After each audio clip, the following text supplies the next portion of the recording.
Hello, listeners. As an enhancement to your listening experience, I am now going to present these archive episodes unedited in their entirety, which includes all of my afterthoughts. So, continue listening after the outro music if you want to hear what I thought of the episode.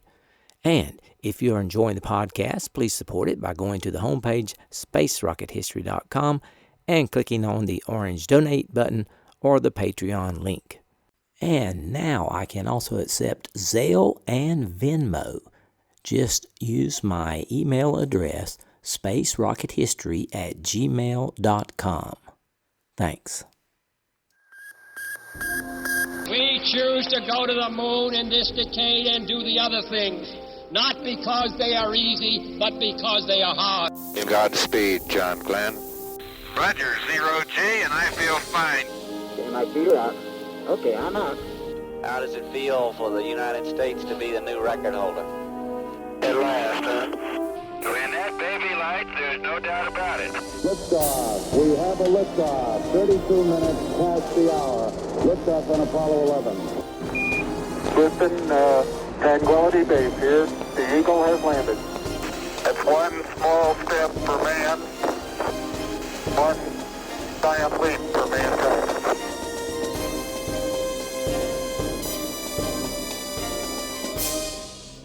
Hello and welcome. This is Michael Annis, and you're listening to episode 269 of the Space Rocket History Podcast. And now, Apollo 13. Houston, we've had a problem. Part 4. It was 1 hour and 2 minutes after the explosion in the service module of Apollo 13. Oxygen Tank 2 was gone, and Oxygen Tank 1 was still venting. Mission Control ordered the reactant valve to fuel cell number 3 closed, hoping that it might stop the oxygen venting. It did not. EECOM, have you deduced anything? Have you seen your reactant valves go off? Have you seen flow cease? You can't tell, Flight. Yeah. They were open-circuited, and the pressure still appears to be going down. Yeah. EECOM, Cy Liebergot, looked away from his screen. The end, he knew, was at last here. Had the explosion or meteor collision or whatever else crippled the ship occurred just 7 hours earlier, or 1 hour later, it would have been another EECOM on the console at that time. Another EECOM who would have attended this death watch. But the accident happened at 55 hours, 54 minutes, and 53 seconds into the mission, during the last hour of a shift that by sheer scheduling belonged to Seymour Liebergot. Now Liebergot, through no fault of his own, was about to become the first flight controller in the history of the manned space program to lose the ship that had been placed in his charge, a calamity any controller worked his whole career to avoid. The EECOM turned to his right toward where Bob Hesselmeyer, the Lunar Module's environmental officer, sat. As Liebergot glanced at Hesselmeyer's screen, he could not help thinking of that simulation, that terrible simulation which had nearly cost him his job a few weeks earlier. Liebergot told Hesselmeyer that they better start preparing for the Lunar Module lifeboat procedure now. But that would be implemented on the next shift. At 1 hour and 9 minutes since the explosion, it was now nearing time for a shift change in Mission Control. Okay. All flight controllers, I'd suggest you start handing over because I think a fresh team is probably going to be thinking clearer. I think the rest of us can continue working in some other function in support of the new team coming on. Prior to his shift beginning, Flight Director Glenn Lunny had been down in the trench reviewing options to return the astronauts to Earth. At the time of explosion, Apollo 13 was about 200,000 miles from Earth and 45,000 miles from the surface of the Moon. They were just entering the phase of the mission where lunar gravity becomes stronger than Earth's gravity. This is often called the lunar sphere of influence. When Lunny came back up to the console, Krantz stepped down from his position. In a hushed tone, Lunny told Krantz that he had the trench looking at maneuvers with ignition about 3 hours from current mission time. There were two basic options, a direct abort or one going around the Moon. The fastest option was a direct abort, which would get the crew home in 34 hours. The procedure would be to turn around now and fly in front of the Moon. But the problem with this was the lunar module would have to be jettisoned, and the astronauts would have to use the main surface module engine. There were several versions of the second option, which was to fly around the Moon.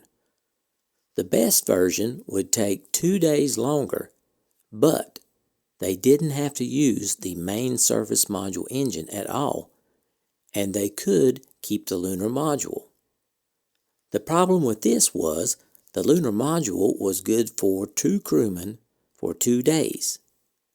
Taking the path around the Moon would leave them 36 hours short on battery power. Flight Director Windier, the leader of the Maroon team, now joined Lunny and Kraft at the flight director's console. Windier believed the shortest and fastest path to Earth was the best. He seemed to favor the direct abort. Lunny and Krantz disagreed. Krantz told the group that he didn't want to jettison the lunar module since they had not discovered the exact causes of the explosion or the extent of the damage. The main engine or its control systems may have been damaged, and they needed more time to work out the procedures for the return. Lunny then chimed in, saying, "Keeping the lunar module buys us time. We don't have a second chance, and if we jettison the lunar module, we cut off a lot of options. Whatever we do, we'd better do it right." Krantz wrapped up the discussion saying, quote, "We should hold on to the lunar module and go around the Moon and take our chances with the lunar module. I believe we could come up with a plan that gets us home." End quote. Debate among the flight directors was not uncommon. They all arrived at the flight director's position along different paths. Given a few minutes, the rapid pooling of experience is often the quickest way to firm up their flight plan. The discussion was brief, intense, and conclusive. Krantz wanted to get every option and opinion out on the table before they selected the return path, and the trench was nervous about pulling off a direct abort so close to the Moon. Krantz knew Lunny would fight to the death for the long return around the Moon, after talking to the troops in the trench. Controllers now clustered around the flight director's console as they talked, recognizing a decision was imminent. Bostic and Dietrich were joined by Krantz's Fido, Bill Stovall, from the trench. Lausma crowded in, representing the crew. With all the players now at the console, Krantz looked directly at Chris Kraft and said, "Chris, I don't trust the Command Service Module Surface Propulsion System. It's in the back end where we had the explosion, and we won't know if it's good until we try it. Then it may be too late. We need to buy some time to think and to build the come-home procedures. I believe we can find the power. Our only real option is to go around the Moon." Kraft had been listening. He looked at Lunny and then nodded. Lunny said, "I agree. The direct abort closes out our options. We should keep the lunar module." The trench had been standing by, looking grim, hoping they would not be told to pull off a direct abort at this time. Then, when they saw the decision coming down in their favor, they smiled for the first time in a long while, nodding in agreement and relief. Through some miracle, a burst of intuition, something they had all seen, heard, or felt, now told them, don't use the main engine. There was little time for this debate, so Krantz was glad that there had been immediate agreement. It is believed at the time some of the systems controllers favored the fastest way home, a direct abort. But the decision was made, and the controllers would just have to live with it. Missions run on trust. Trust allows the crew and the team to make the minutes and seconds count in a crisis. In the scramble to secure the command module, Mission Control did not have a chance to brief the crew or even get their opinion on the return path. Krantz believed the crew would fight to hang on to the lunar module. Krantz felt Lausma, as their representative, would speak out if needed. With the decision made, Chris Kraft went up to brief the NASA brass on their plan to get Apollo 13 home. The trench returned to their consoles to start developing the return trajectory plan and brief their backroom personnel. With the retreat to the lunar module beginning, the trajectory path chosen, and the handover to Lunny was accomplished, Krantz signed off in the log at 57:05 mission elapsed time, 1 hour and 10 minutes after the explosion. It had been the longest hour of Krantz's life. Let me go back over this again. We're heading over to Glenn. I'd suggest a white team goes back and starts going through the D-log of the data. In other words, let's see if we can go back to the initial conditions and work on that problem to see if we can find out what happened, and we may find some better clues as to what to do, and let the fresh guys come on and try to figure out where do we go from here. With the O2 pressure in Tank 1 continuing to drop, Glenn Lunny, flight director for the black team, was immediately quizzing his EECOM, Clint Burton. The pressure's not improving any. Okay, now the next question is, are you willing to do that on fuel cell number 1? That's a question we're pondering, Flight. We've got to come up with an answer on that one soon. Fuel cell 2 is working okay. That's affirmative. Unless we do something to get that oxygen, it's not going to do us any good to save fuel cells. That's affirmative. Okay, huh? Okay. With fuel cell 3 already shut down, the oxygen still venting, and fuel cell 1 producing no power, Lunny pressed his EECOM to shut down fuel cell 1. EECOM, I don't like the way that O2 pressure's going down. If you want to do something about these other reactant valves, let's make up our mind. Okay. Don't you think? Let me get back with you, man. Flight. Stand by on these readouts. Yeah, okay. Anybody can copy the readouts. Be sure you start discussing this reactants. Flight EECOM. Go ahead. Okay, on the reactants for fuel cell 1, seems to me we have no choice but to go ahead and do it. The pressure continues to drop. We're not going to have anything left soon anyway. So it looks like the next best thing to try is to go ahead and turn the reactants off on fuel cell 1. And of course, he'll want to make sure that his circuit breaker's closed for fuel cell 1 when he starts to close the reactants valve. Which circuit breaker is that, the one on 226? Raj. At about the same time this conversation was taking place, Jack Swigert on the center couch in Odyssey looked at his instrument panel and discovered that while the oxygen readings might have been grim on the ground, they were downright dire in the spacecraft. Squinting through the growing darkness of his powered-down ship, where the temperature had fallen to a chilly 58 degrees, Swigert saw that his Tank 1 pressure was down to a bare 205 pounds per square inch. As the oxygen continued to vent, Swigert radioed Houston. Okay, Jack, it looks like O2 Tank 1 pressure is just a hair over 200. We confirm that here, and temperature also confirms it. Okay, does it look like it's still going down? It's slowly going to zero, and we're starting to think about Lamb Lifeboat.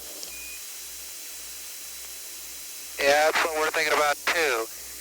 We're going to have you go through the shutdown procedure on fuel cell 1. Our O2 pressure is going down, as you note, and the temperature confirms it.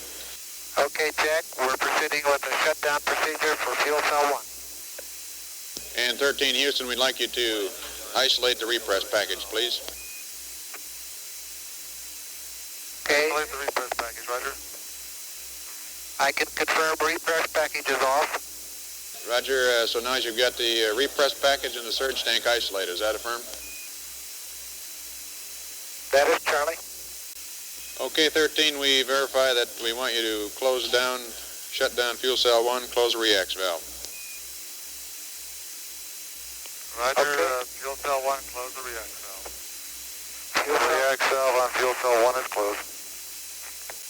Okay, Jack, I can confirm step 2, fuel cell shutdown procedure is complete for fuel cell 1. This is an important moment in the flight. The command module Odyssey is nearly dead, but the command module is needed as it is the only means to get through Earth's atmosphere and return the astronauts alive.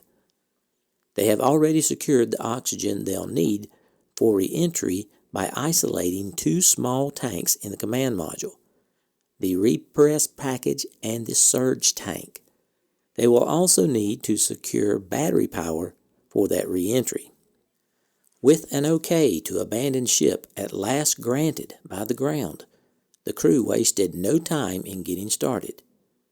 Assuming the 3 men were entertaining any hopes of getting home, they could not just take up residence in the lunar module and let their fading mothership sputter to a halt. Rather, Odyssey would have to be shut off one switch or system at a time so as to preserve the operation of all its instruments and maintain the calibration of their settings. Under ideal conditions, all 3 men would handle the job. Under current conditions, however, Swigert would have to take care of things on his own, because at the same time Odyssey was being taken offline, Aquarius would have to be brought online, a 2-man task that would have to be completed before the command module expired. Lovell and Hayes swam through the lower equipment bay of Odyssey and into the lunar module, where they had broadcast their happy TV show barely 2 hours earlier. Hayes settled into his spot on the right side of the craft and surveyed the blacked-out instrument panel. Lovell floated to his station on the left. "I didn't expect to be back here so soon," Hayes said. "Just be thankful it's here to come back to," Lovell said. With the possibility of having a healthy ship again under his command, Lovell felt a brief surge of optimism. But Houston was about to extinguish it. As if things couldn't get any worse, EECOM Burton asked George Bliss, who was still working in the back room, how long Oxygen Tank 1 would last. At first, Bliss told him a little over an hour. But the bad news was the leaking was getting worse. Bliss consulted his readouts and did his calculation again. Bliss could see the leak rate accelerating from 1.7 pounds per minute toward 3 pounds per minute. "EECOM," Bliss said, "we've got a little under 40 minutes left in Tank 1. After a brief pause, he came back on the line. "Leak rates increase all the time, EECOM. Now it looks like we've got about 18 minutes left." Flight EECOM, go ahead. We'd like to go ahead and power down the CSM all we can except leave that battery charger on. Of course, leave them a little light because we're going to be there in 15 minutes anyway. Capcom, we're going to be out of power in CSM in 15 minutes on the fuel cells. We want them to... A few moments later, Bliss's voice came into Burton's ear to tell him that the 18 predicted minutes was now down to just 7. A minute later, the 7 was down to just 4. At 1 hour 46 minutes after the explosion, the crew was ordered to get into the limb. 13, Houston, we'd like you to start making your way over to the limb now. Fred and Jim are in the limb. Okay, Jack, thank you.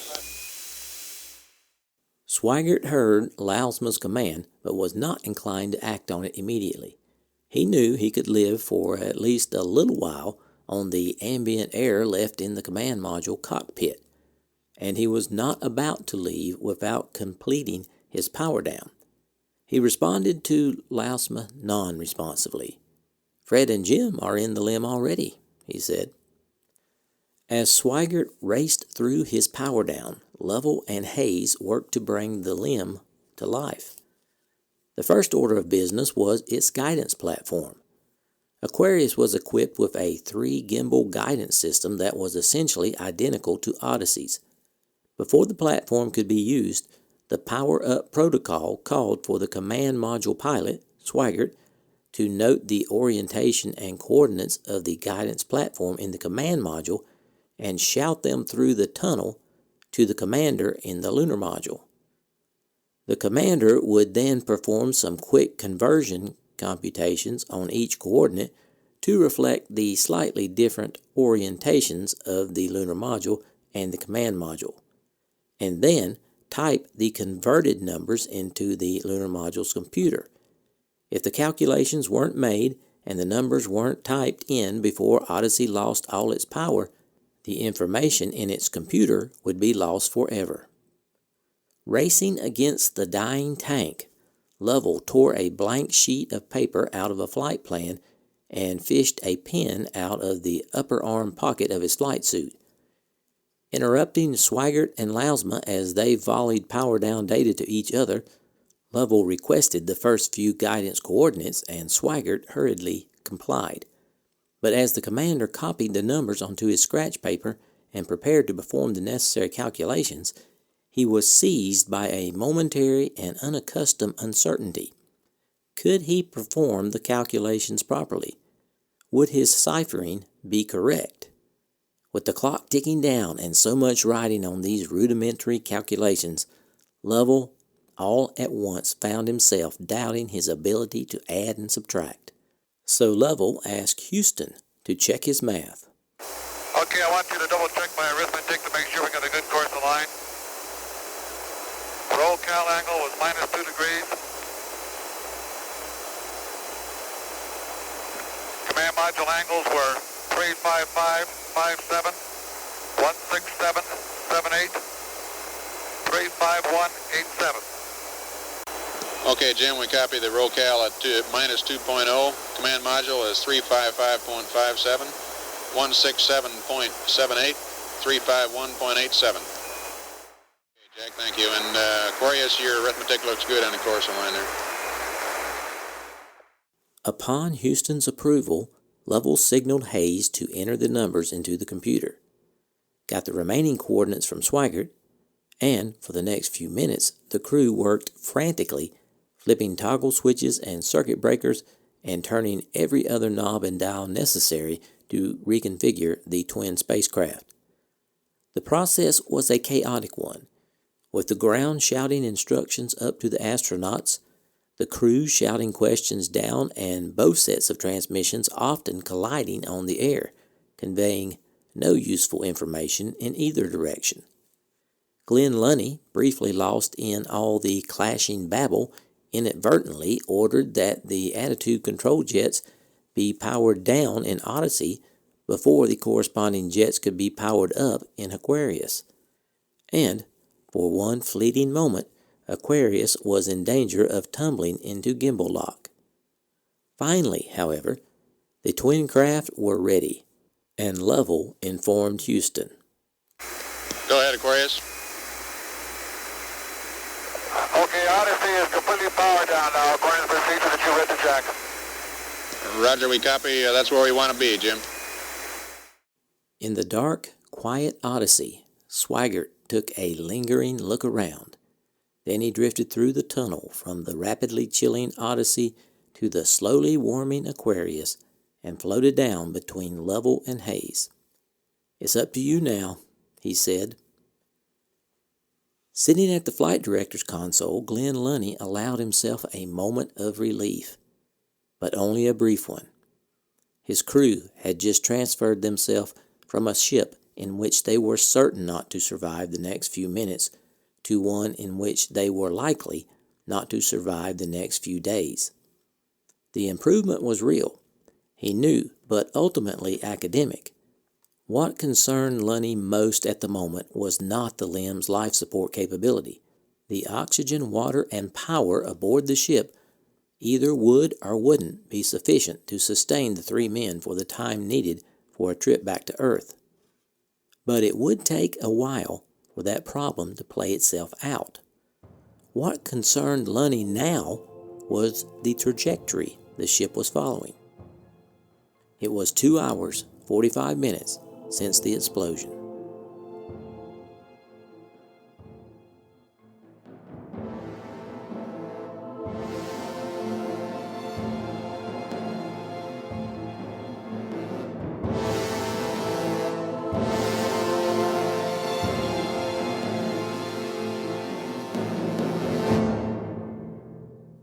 Salutations from the foothills of North Carolina. This is Michael Annis, your host, and I wanted to say thanks for listening to episode number 269 of the Space Rocket History Podcast, entitled Apollo 13, Houston, We've Had a Problem, Part 4.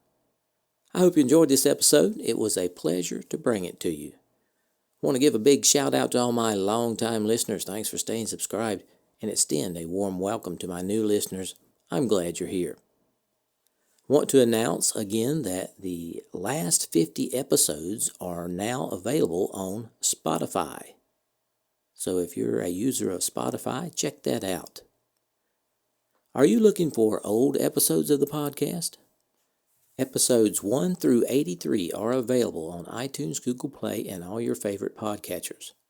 Just look for the Space Rocket History Archive. I will get some more episodes up this month and add them to the archive pretty soon, I hope. I'm limited to 100 megabytes that I can put up on that archive podcast per month. So I'll try to get that done pretty quickly. But if you just can't wait, all of the episodes are always available on the homepage, spacerockethistory.com. Today, we salute the commercial level donors. There are 5 so far this year. Commercial donors contribute $90 or more during the calendar year. Thank you for your continued support, commercial level donors. Okay, had several afterthoughts about this week's episode. First, my sources: Lost Moon by Jim Lovell, A Man on the Moon by Andrew Chaikin, Failure is Not an Option by Gene Kranz, Flight by Chris Kraft, the Apollo 13 Flight Journal, the Johnson Space Center, Glenn Lunny's Apollo 13 Mission Report, Mr. Dick Racer, the Internet Archive, and Wikipedia. Well, at 2 hours, 45 minutes after the explosion, we can finally take a breath. The lunar module is powered up and the command module is powered down. An excellent effort by everyone involved. What did you think about the decision to take the long way home instead of a direct turnaround and straight back to Earth without going around the moon? According to my source, Mr. Dick Racer, the vehicle was on trajectory to the moon, and the only crew return to Earth option was by circumnavigating the moon and performing a trans-Earth injection burn using the lunar module rocket engine, which had never before been attempted. He felt that was the only reasonable way to return the crew to Earth, and I might add that firing that big service module engine would have been a huge risk.